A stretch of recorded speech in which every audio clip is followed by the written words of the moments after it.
Britain once tried to buy the sky. In the age of empire, nothing seemed out of reach. Not land, not oceans, not even the weather. When droughts threatened colonies, they turned to science, and superstition disguised as progress. They called it atmospheric engineering, a polite name for firing cannons at clouds. The empire spent fortunes chasing rain. What it found instead was chaos. Every general wanted a sky that obeyed orders. Early experiments used explosions, smoke, and even electricity to shock clouds into rain. One engineer claimed success when drizzle followed his cannon blast. He was promoted. The storm destroyed 3 villages, but failure never stopped funding. Empire preferred control over truth. By 1880, they built rain stations across India, brass towers meant to spark storms. Villagers called them machines that anger gods. The empire called it innovation. The people living under it called it interference. When the rains finally came, no one knew if the sky obeyed or just broke. Britain declared victory anyway.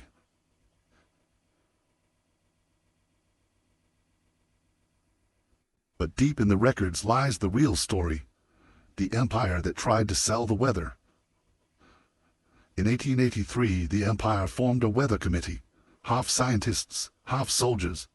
Their minutes reveal the goal: to weaponize storms. Experiments began along India's Deccan Plateau, vast open ground where failure could be ignored. Official reports promised measurable success. Villages recorded ruined harvests. London newspapers called it the dawn of climate science. One inventor swore he could make rain on command for £50 a stole. His devices, part chemistry, part theater, were shipped across the empire. From London docks to Bombay ports, the empire exported its weather. One shipment never arrived. It vanished in a cyclone the machines were meant to prevent. In a soaked diary found later, a note read, "The sea laughed at our science." Yet governors ordered more tests, because power hates admitting powerlessness. New methods used chemicals, silver nitrate, gunpowder, even burning sulfur. Each station reported success whenever it rained, no matter why. In London, inventors performed public weather demonstrations. But as applause echoed, something darker brewed. Experiments no longer aimed at clouds, but at control itself. Parliament called it strategic investment in climate stability. Millions flowed into sky experiments while workers starved below. Factories built thousands of devices, half scientific, half ceremonial. Every invention became property of the crown. Lectures in London drew massive crowds. Rain science became entertainment. Reporters called them storm tamers. The empire called them profit. Soon, companies sold contracts to make rain for plantations. They tested across Ceylon, Burma, and Queensland. Each site promised miracles. A colonial officer wrote, "We now possess the mood of heaven." But to local farmers, it looked less like science and more like arrogance. Scientists argued over results. Some claimed success, others called it madness. Official reports erased all doubt. Rain produced successfully under supervision. The empire turned its experiments into infrastructure. But control was an illusion. Monsoons came early, drowning cities. And yet, instead of retreating, the empire whispered a new idea. If you can't stop storms, you can sell them. By the 1890s, weather became business. Advertisements promised perfect harvests, sunshine guaranteed, or money refunded. Even the stock market joined the storm. Weather contracts linked colonies like veins of empire.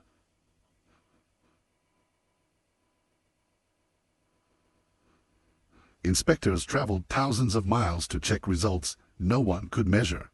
New theories spoke of seeding clouds from above. Others filled balloons with explosives, hoping to break clouds into rain. Reports described a brief, intense climatic event. Questions reached Parliament. Was weather now a weapon?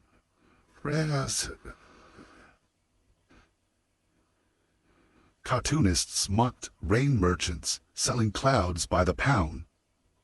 But behind jokes came fear, rumors of weather sabotage.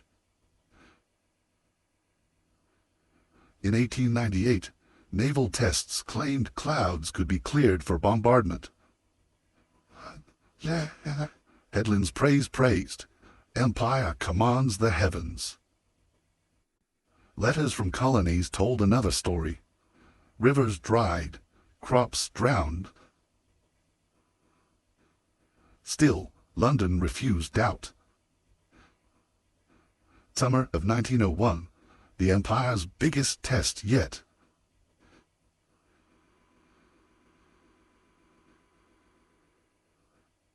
They built a weather control room in the heart of London.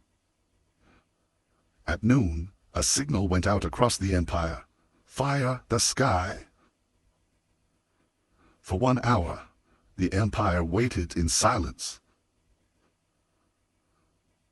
Then the wind turned. Storms formed where none were planned. Telegraphs burst with confusion. Even London drowned under its own storm.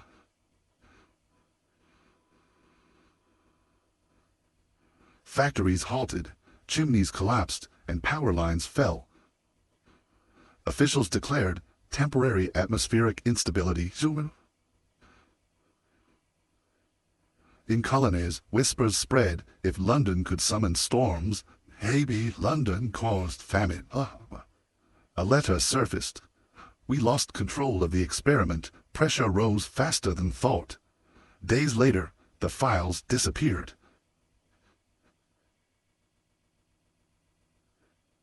To calm the panic, newspapers printed tales of miracles instead. The lead engineer vanished. Rumors say he left for the colonies, chasing redemption. But the Empire had learned something. Weather could not be owned, yet it could be blamed. Across the colonies, the Empire called for recovery efforts that sent no aid. Villages returned to familiar communal practices. A few scientists refused exile. They went back to measure what went wrong. One wrote home, "The rain no longer listens. It chooses its own masters." Another leaked report reached London, but was quietly buried.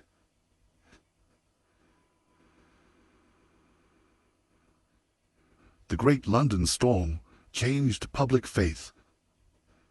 Churches filled overnight. Sermons claimed divine punishment for human pride.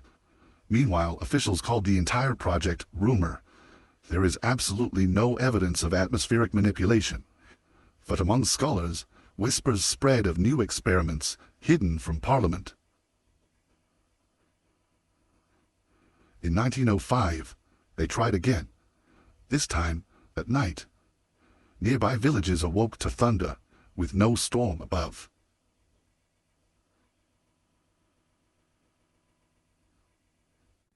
The report from that night never reached the archives. The project's architect descended into obsession. He believed storms spoke back. His final test sought to calm the angry sky. When dawn came, only twisted metal remained. Authorities called it an accident, no mention of weather control. Weeks later, a small obituary appeared. Inventor lost in storm. His colleagues dismissed him as delusional, another casualty of ambition.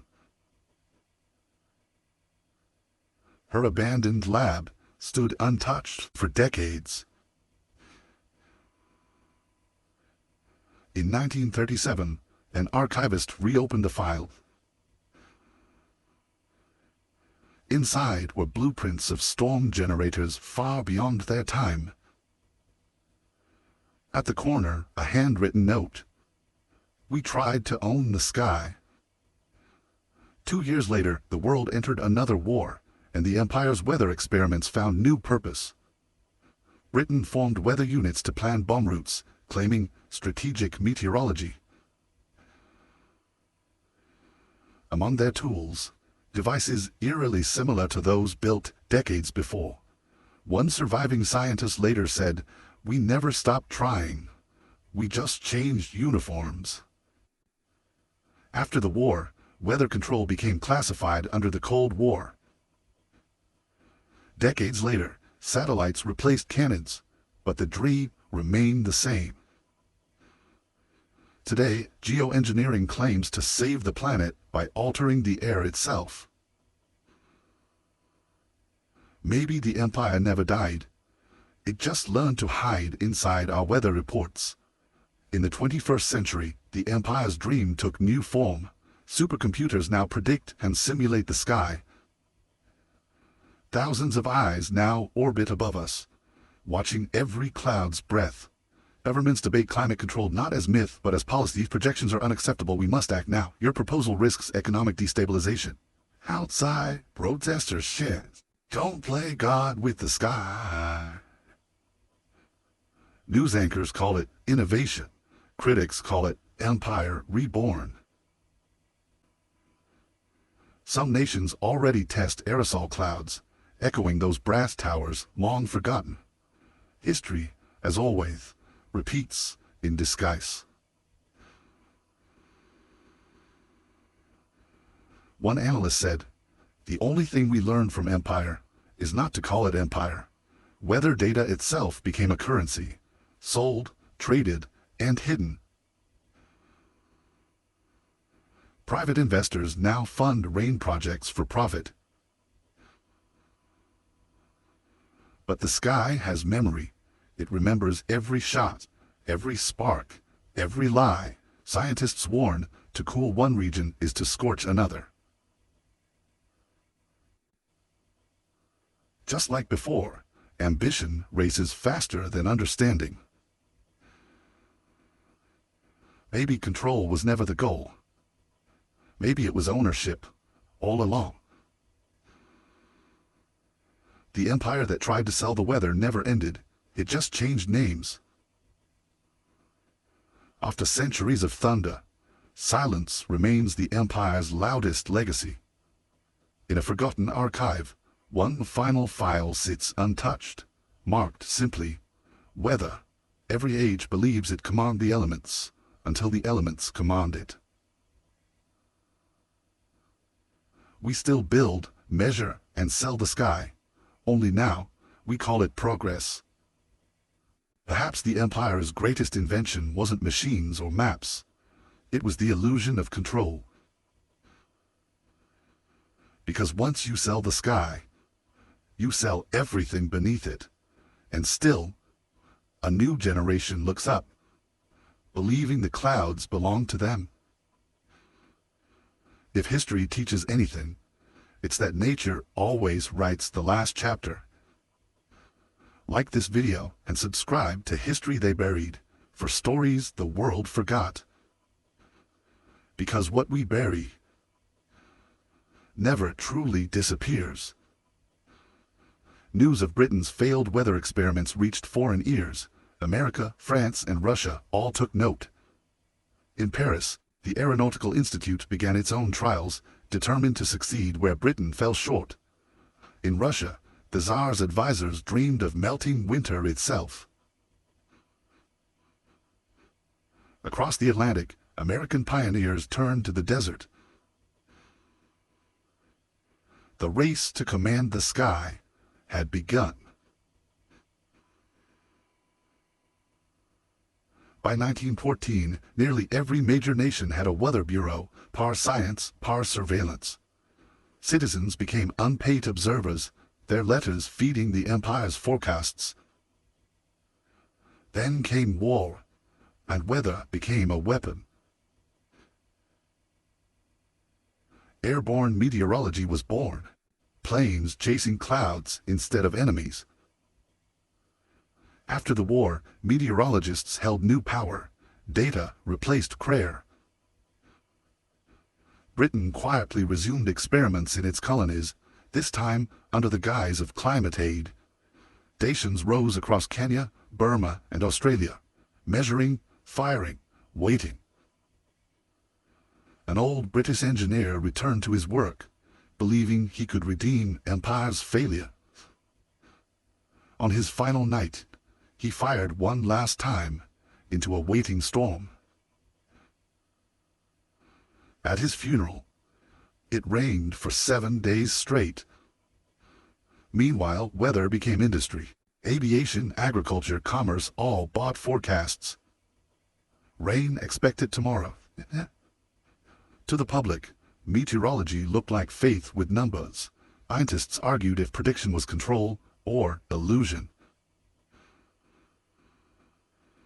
Funding favored confidence over truth.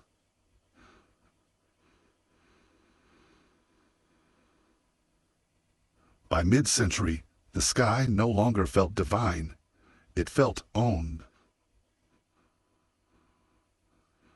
The Cold War turned the sky into another battlefield. In 1947, America launched Project Cirrus, the first real attempt to alter a hurricane. The storm shifted course, striking Savannah. Locals blamed the scientists. Vietnam, the plan returned, this time to control monsoons. When revealed, the world called it an act of war against the sky.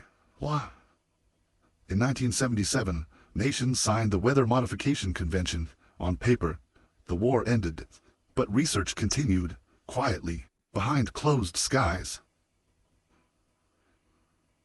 Civil projects rebranded old methods as drought solutions.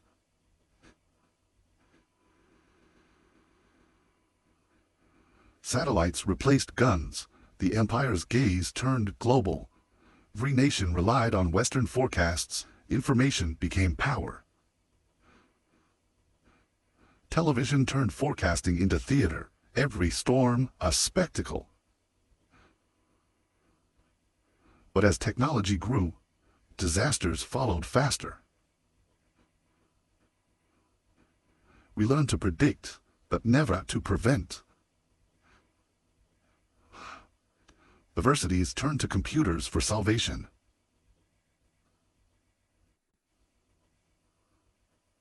By 2000, more data hit the clouds than rain itself. Private companies began selling weather as a service.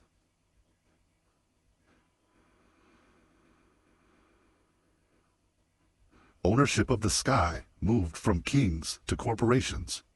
Ordinary people began asking, who controls the weather now?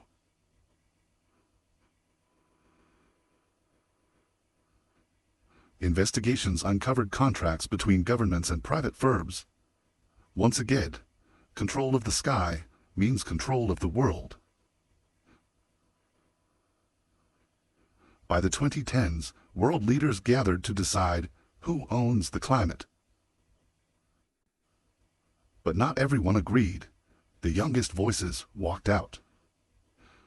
Jews called them dreamers. History may call them the only realists. Corporations claimed weather projects could save billions in crops. But small farmers saw the sky change, and not for the better. Dr. Khalim of Nairobi warned, "Every manipulated drop has a cost." Around the world, rainfall shifted in ways no one predicted. Governments hid anomalies to avoid panic.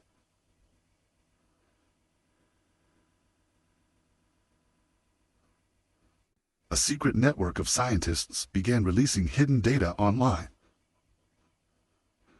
When truth finally surfaced, it didn't spark reform, it sparked fear. Social media turned clouds into conspiracy. One retired researcher whispered, "We started this to protect life. Now it protects profit." Maybe the empire never vanished, it just moved online, calculating clouds instead of colonies.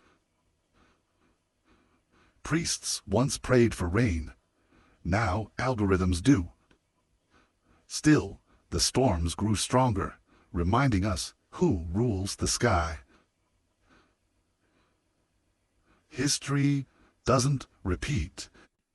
It rains. We inherited an empire built on weather, and will leave one built on data. One day, the archives themselves may drown. Every civilization falls when it believes it can command nature. But if you listen carefully, every storm still tells their story. History isn't buried in books. It floats in the air we breathe. A child once asked his teacher, "Who makes the rain?" The answer changed every century. She replied, "No one makes the rain, we only borrow it." Across the world, people still look up, hoping, fearing, predicting. In the British archives, the file marked "Weather" remains sealed.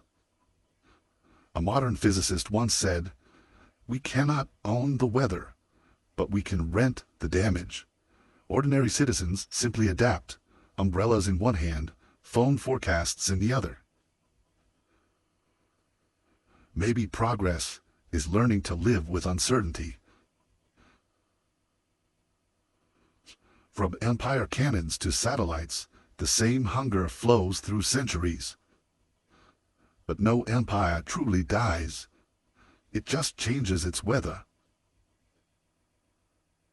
In the Amazon, rain still falls on trees that never heard of Britain.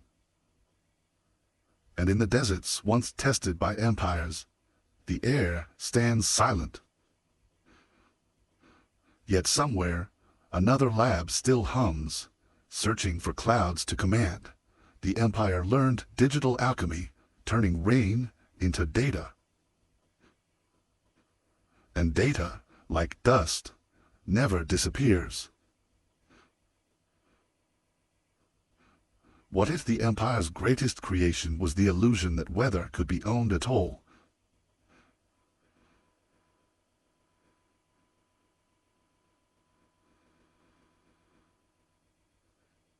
His last note read, "We wanted control.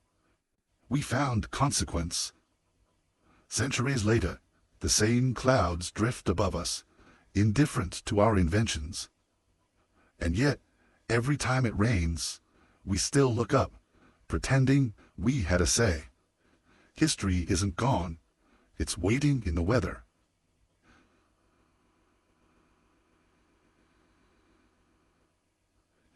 You've been watching